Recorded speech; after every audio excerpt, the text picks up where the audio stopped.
Welcome to Unbox Your World, the podcast where philosophy meets tech.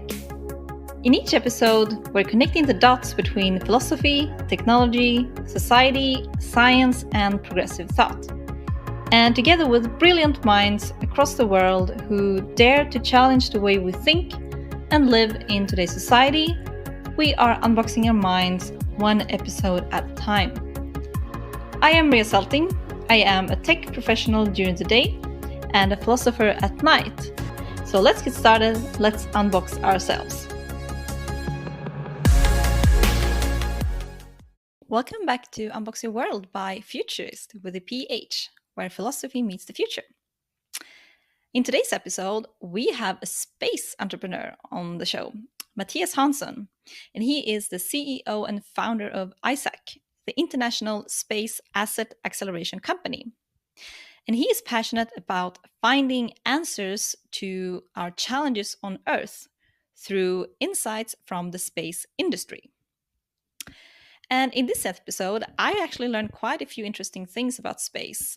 And I think many people argue, why should we send people to the moon when we have poverty on Earth? And in this episode, I got some new interesting perspectives on that because it turns out that actually space research can help us to solve the challenges we are facing right here, right now on Earth. So, for example, we will dive into some circularity lessons that can be learned from space and how we can create more sustainable and regenerative systems with inspiration from space. We'll also dive into some leadership insights and how we can make an impact through space by harnessing the power of all this space technology right here on Earth.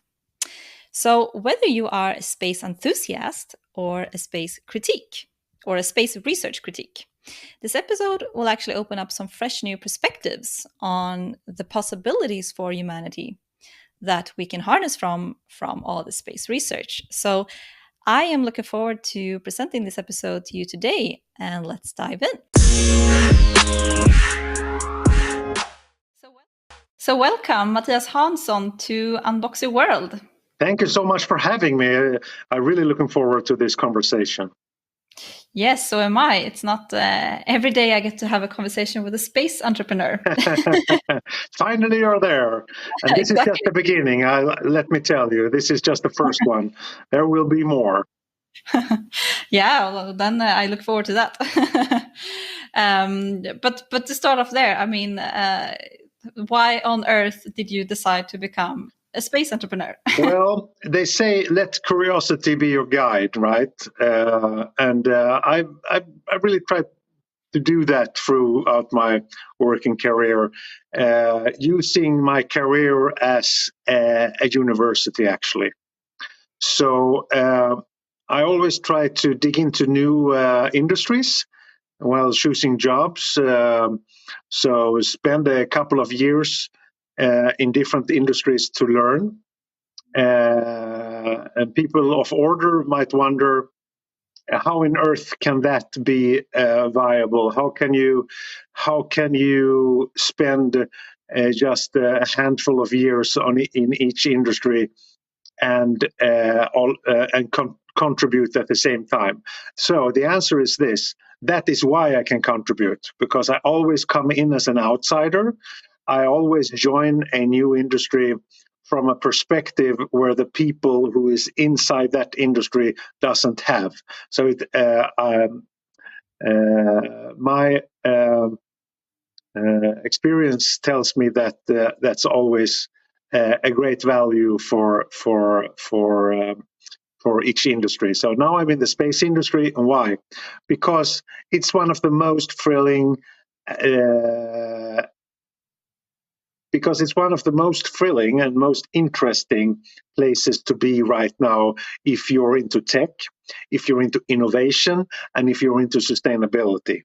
Because all the efforts and the smart minds attracted to the space industry comes up with conclusions and answers to some of Earth's biggest questions. And I want to be where those minds are. I also want to be where those solutions are. So that's why I'm in space. Added to that the space industry is going to become a $1 trillion business within 10 years. It's also an interesting place to be if you're interested to get your paycheck each and every month. Yeah, that's a good answer. I bet there's a lot going on in the space industry for sure. Yeah.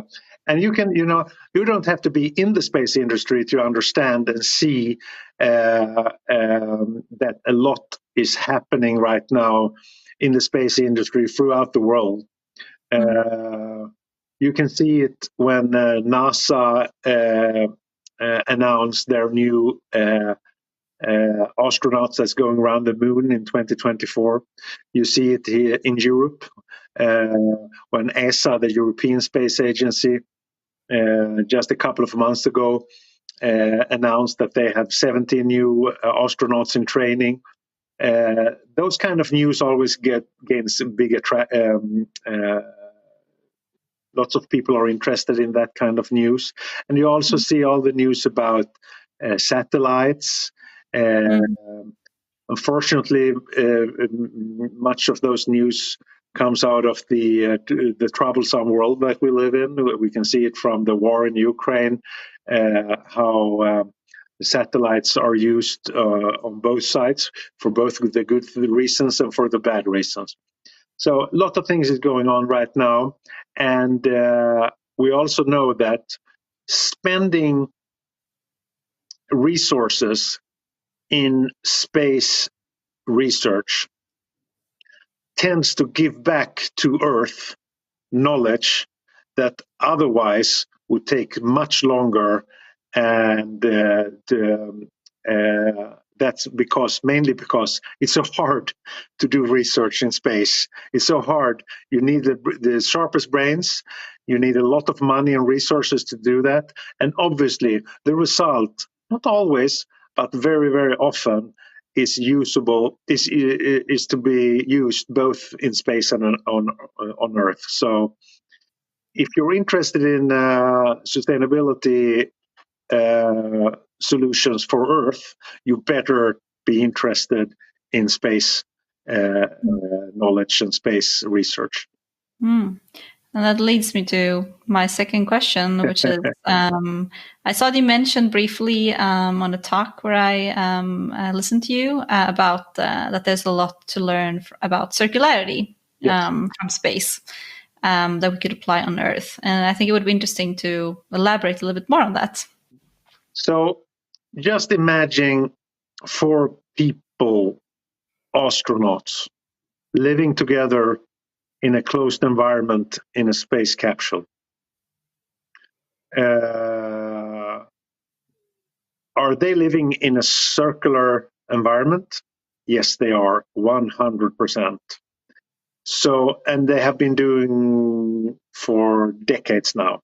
So the learning that needs to be put into circular economy, circular living, circular, everything circular. There is so much to learn from space there for that one obvious reason. So it's no surprise. It should be no surprise to anyone that when it comes to closed loops regarding food production, water, sanitation, and everything, closed loops have been used in space for decades. They have a lot to learn, us Earthlings, about that. So each and every day almost, but certainly every week now, there is new findings on, there's a space kitchen coming out, there's a space greenhouse coming out, made for Mars exploration. There is a new ways of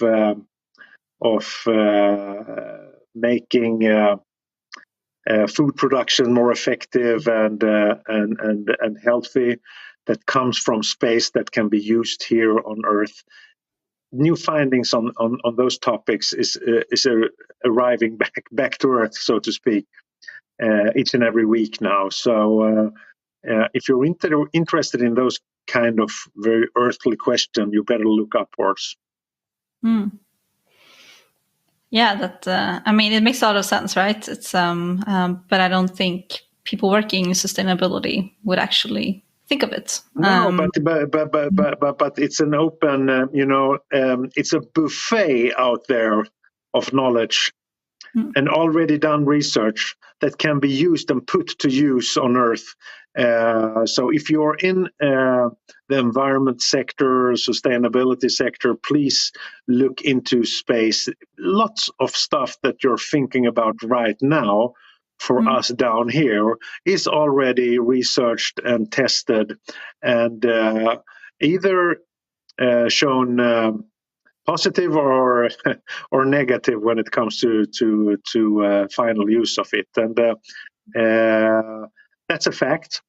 And since the space industry is growing so rapidly right now, sending more and more research and experiments out to space, there will just be more and more findings. So I really which should suggest for everyone working in the sustainability sector to look into the space research sector. And yeah, I mean, and I think that speaking of sustainability, a topic that we've covered a few times in this podcast is something called regenerative living. Which for the listeners is it's just simply one step and beyond sustainability. So instead of just sustaining Mother Earth, which is kind of a little bit too late, regenerative living. Don't be so negative. Yeah. I mean, well, yeah. Okay, I understand what you mean. Sorry. But going one step and beyond and actually like living in such a way that you're actually restoring it by your living. I mean, I think it's regardless great if a few people live in a way that they restore Earth and contribute in a positive way.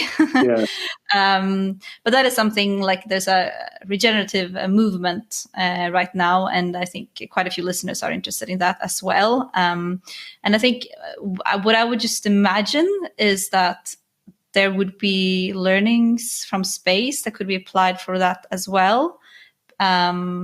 Like maybe this technology in space is not driven by, from a restoration perspective, because like humanity has not impacted other planets yet, but maybe from a perspective of making other places livable. So would it are there technologies that could be used to also help this kind of regenerative living on Earth to restore the planet, so to say? Yeah, I think so. When I grew up in the 70s and 80s, speaking about going to Mars was beyond science fiction, right? Now it's a reality. We'll probably see man visit Mars during our lifetime. And people might argue that there's no reason to send people there because it's a very harsh environment. Why not just send the robots and machines there? Either way, we'll explore farther beyond the moon, right? The moon is known to us, even though not so known as we think it is. There's much more to explore there, much more research to be done, and it will be done over the next couple of years through the Artemis mission from NASA. And we'll see what we learn from that. And from that, we continue out to other planets, to other places in space. And why on earth should we do this? People ask, People of order always ask, why do that? We have so many problems to solve on our own planet. Why bother about the other planet? I go back to what I mentioned before. So to solve the most delicate problems that humanity have, we have to go beyond what we thought was possible. And therefore, going to Mars is a great goal, because even, well, now I think we will go there, but even if we never go there, can send people there and get them back. We already have machines and robots there, and rovers, Mars rovers. So independent of how we succeed, it will give us knowledge on the way. So this is really a matter of saying that the goal is not the answer, the road is what we're here for. So the journey is the most important thing here. So it's just another way of stretching the human, the incredible human possibilities of finding new solutions to each and every problem. Man has a great history of solving all the problems that we have faced throughout history, and now we have, for all the obvious reasons that we all know about, problems to maintain what we have here on our beautiful planet. We have to search for answer everywhere, and if we can find just few of those answers in space, they might be some of the most important one, or it might be the most important answer we need. And I think for sure that there is more chances to find that answer, that great answer, to the spirit in the sky, right? When putting the greatest minds we have together to explore impossible things, then they will come up with incredible answers. Yeah, I think like it's speaking of like people like putting to the extremes that they can that they're great at. So you're saying that they were people are great at humanity has been great at solving problems. And I found it just interesting, or just an observation, that a lot of technology has been invented that we use every day has come either from the military or space, Yes. which is kind of, if you think about it, two very extreme ends of the like Maslow's hierarchy of needs. Like it's survival, and then it's a safe self-actualization. Although I'm not going to get into that, but you could also argue that space is space. Some people could argue that it's also survival to look for livable places in other places in space. But exactly. I'm not going to get into that. Don't get me started on that one. But I found it a bit interesting that it's like, two extreme ends of the hierarchy of needs where a lot of inventions have come from. Right. And I don't know if you have any thoughts on that, or if it's like an observation of when people are being put to the extremes, even if it's very two extreme ends of the needs, if that makes sense. Or well, you can you can go back. Now we talk a lot about AI, right? Singularity is near, and we talk a lot about machine learning, and will they take over, and is AI our new solution, or is it our new problem, and so forth. I don't have the answer to that, obviously, but going back to the deep psychology of the human race, it's that when we're put to the test, we tend to be very good at solving the problems. So now we are being put to a test about solving our or saving our own planet, right? And I'm 100% sure that we will manage to do that, because it's a joint effort that needs to be done, but it comes from the same source that make us solve problem when we're put in very, very difficult situations in our everyday life. Okay, so you're crossing the street, and you're in the middle of the street, and you suddenly realize that you misjudged the distance to that car that's now coming full ahead in your direction. In a situation like that, we are tooled by nature to try to save ourselves, and that's very, very basic.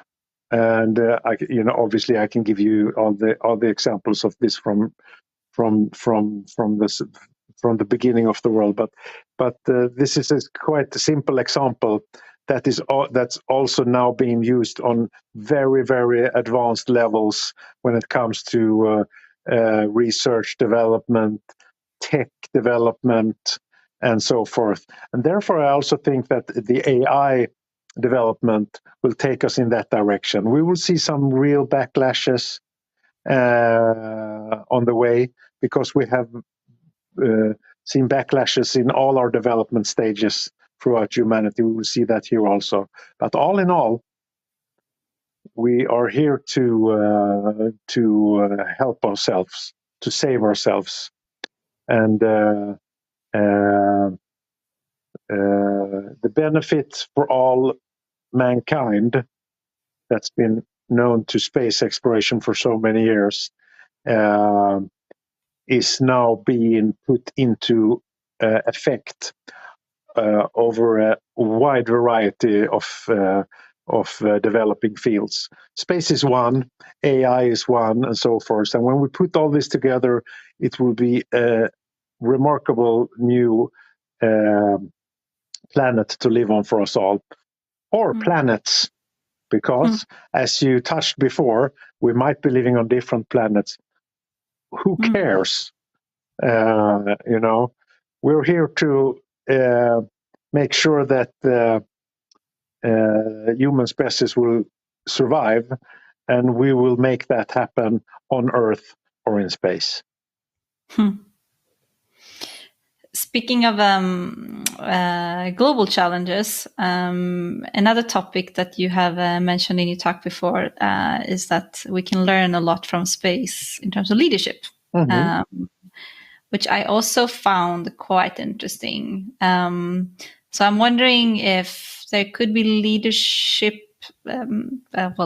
learnings that could be applied to to help solving these global challenges on like a global leadership level, or if I would imagine that those space projects, but maybe I'm completely mistaken, but I would imagine that these space projects are a little bit of a tighter group of people, or maybe not. But are there learnings from leadership in space that could help us solve our global leadership challenges? So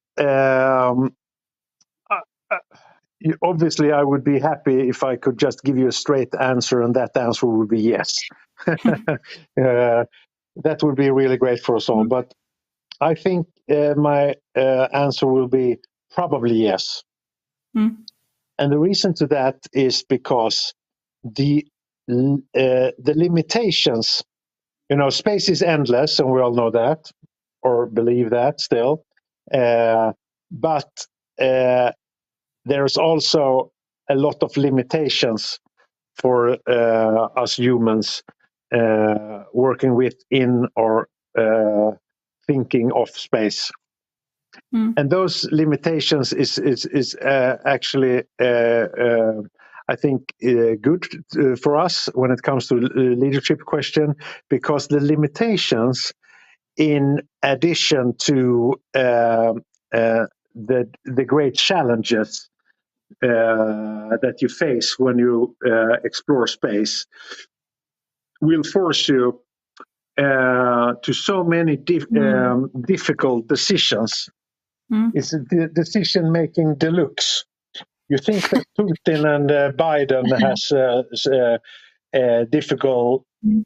difficulties in deciding things each and every day, and yes, they probably have, but it's not even near the complexity of problem solving in space, because the limitations there and the in combination with the endless, the fact that it's all endless,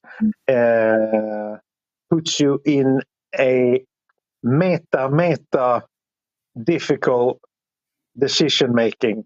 And we have to solve that, and a lot of people are already solving those kind of problems to be able to do research in space and send experiments to space and conduct experiments in space and so forth. So yes, I think the answer to your question is there's a lot to learn, both for leaders and for all of us, from the exploration of space, because it's so difficult. It's difficult to run Russia. It's probably also very difficult to run China, and not to mention how difficult it seems to be to run USA. But to, so to speak, run space, that's a real task. That's a difficult question. So it forces the smartest people to put all the effort into leadership, and there's a lot of things to learn there. A follow-up question to that tends to be, well, where do I learn it? It's not far away. You don't have to search for very long. If you just spend a minute or two with that wonderful invention they call the Google, or that other wonderful invention called the ChatGPT, and ask those questions that we just discussed, you will get great answers and great findings. And if you don't get the right answers, you will get the right links that will take you to answers and discussions about this. And I really encourage everyone to go there, because not only when it comes to leadership, but also when it comes to the importance of innovation, to continuously innovate, to push this planet in front of us. There's a lot to learn from space research and in already existing space knowledge that is usually very unknown to most people. Interesting answer. Yeah, I mean, I feel like I should follow space news more now. Well, there's a good reason to do that, and that is because in your case, I think, and in the case of the listeners to this brilliant podcast, I think that there's a lot of people who want to be close to the brightest brains in the world. And unfortunately, I'm not one of them, but I'm in the space industry because I want to be close to them, and they are there, believe me. So now when we have gone from what was called, space industry to what now is called the new space industry, space, that there is also an inclusivity that doesn't necessarily has been through before, but there's a big open. There's it's open arms from the space industry to letting new people in and to get involved. So please do that, and do it the easiest way possible using the instrument that's available for all of us. Yeah, super interesting everything. So I think that just to wrap up, then a lot of the listeners are into the impact space, and if anyone is curious how space could help us solve challenges on Earth, and if they want to do something themselves, what should they do? Well, there is a key figure in the space industry that it has been $10,000 for decades, and it's a key figure of how big the cost is to send 1 kilogram of anything into space, into orbit. Since the new space guys, SpaceX and all the others, entered the stage a decade or so ago. That key figure has shrunk to around $1,000 now, and it will go down rapidly now to around $100 soon. That means that you can send your own experiments into space. It's no longer a closed environment for people who, so to speak, do rocket science. It's open for all and everyone. Even Sweden, that I'm speaking from right now, has since January this year, 2023, our own launch pad for satellites. So there has been space is now accessible, not for all, of course, but for many more, and a broader range of people interested in seeing what to do.